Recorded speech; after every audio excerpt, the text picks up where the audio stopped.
Hola, ¿qué tal? Y bienvenidos a este análisis a fondo, nuestra gran síntesis final. Hoy vamos a tomar toda esa extensa investigación que tenemos sobre intervención educativa inclusiva y la vamos a destilar en algo súper práctico y estructurado. La meta aquí es súper clara.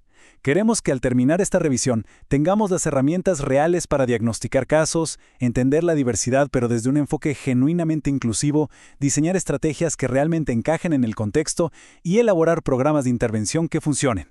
Así que vamos a entrar de lleno en esto.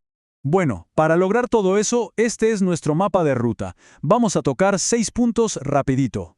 Pasaremos por la transformación del sistema, cómo identificar barreras, el diseño universal, qué papel juega realmente el orientador, la observación científica en el aula y finalmente la intervención colaborativa. Empezamos con nuestro primer punto, inclusión, o cómo transformar el sistema.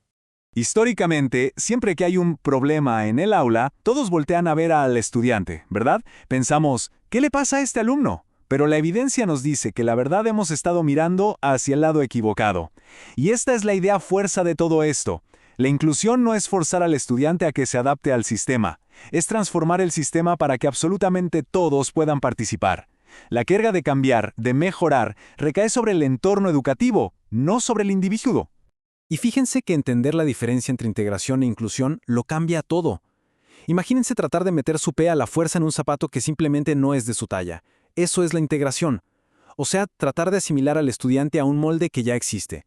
Pero los expertos nos advierten que hacer esto en realidad perpetúa la segregación. La inclusión, por el otro lado, dice, oigan, mejor cambiemos el diseño del zapato. Elimina las barreras sistémicas desde la raíz para que el espacio se adapte a quien lo usa. Pasamos al punto número 2, la identificación de las barreras escolares. Una vez que nos cae el 20 de que el sistema es el que debe cambiar, surge esta gran pregunta, casi socrática. A ver, ¿dónde residen realmente las dificultades de aprendizaje? Muchas veces asumimos, por inercia, que el problema nace y termina en el estudiante. Pero, sorpresa, la investigación demuestra que las dificultades son en realidad el resultado de cómo el estudiante interactúa con un entorno que lo limita. Y aquí Booth y O'Connor nos ayudan muchísimo a categorizar estas famosas barreras. Tenemos las físicas, obviamente como espacios donde simplemente no se puede acceder. Luego están las metodológicas, ese famoso modelo de café para todos o de talla única que simplemente no funciona. Las actitudinales que, la verdad, son súper peligrosas porque se basan en prejuicios y creencias erróneas.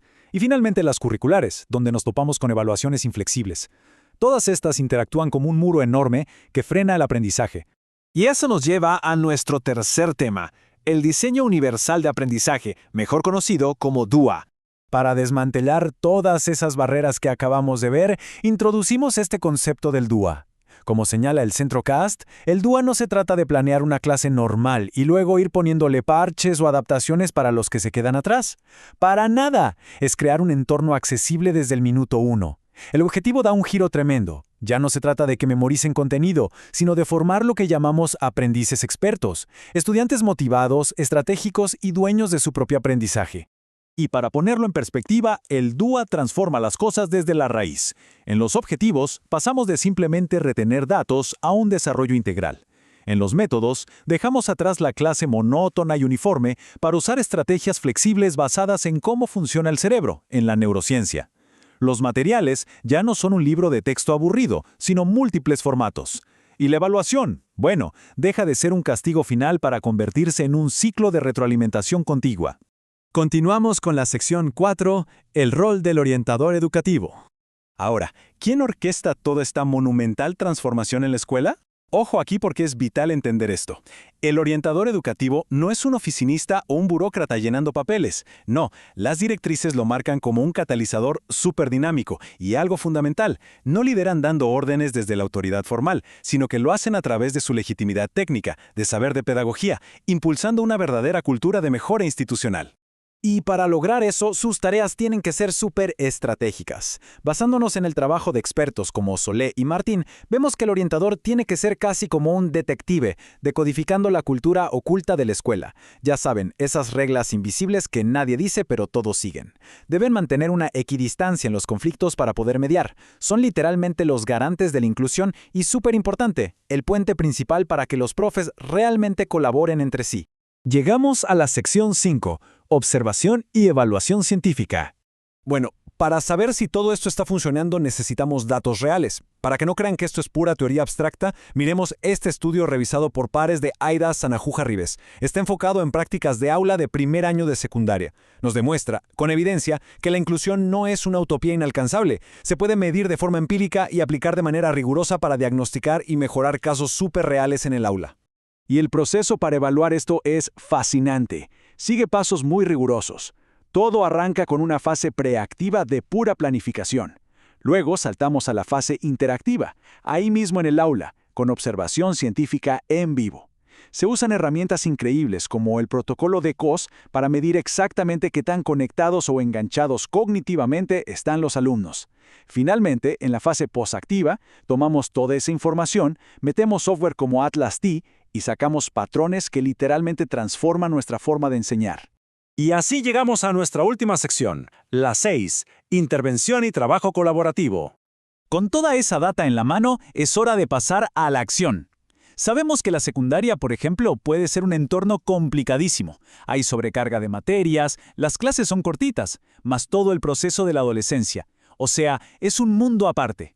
Por eso, implementar cosas como la coenseñanza o hacer grupos flexibles ya no es solo una moda educativa genial, es literalmente una necesidad de supervivencia para lograr una inclusión real y democrática. Y para no perder la cabeza orquestando esto en el día a día, el marco de Tomlinson nos salva la vida. Nos da una brújula súper clara. Nos dice que podemos diferenciar 4 cosas. Las estructuras, moviendo tiempos y espacios. El contenido, jugando con los niveles de complejidad y los materiales. El proceso, enganchando las dinámicas con lo que a los alumnos ya les interesa. Y finalmente el producto, o sea, olvidar el clásico examen de memoria y ofrecerles un abanico creativo para que demuestren lo que saben. Cerramos este análisis con esta provocación directa para ustedes. Como vimos hoy, la inclusión definitivamente no se trata de tratar de arreglar al que aprende, sino de tener el valor de reconstruir nuestro entorno. Y herramientas tenemos: el diseño universal, la observación científica, el liderazgo del orientador, todo está sobre la mesa. Así que la pregunta que nos queda resonando es, viendo esta inercia que a veces tienen nuestras instituciones, ¿qué paso concreto vamos a dar mañana mismo para empezar a derrumbar esas barreras en nuestro propio entorno? Piénsenlo, porque la verdadera transformación educativa está en nuestras manos.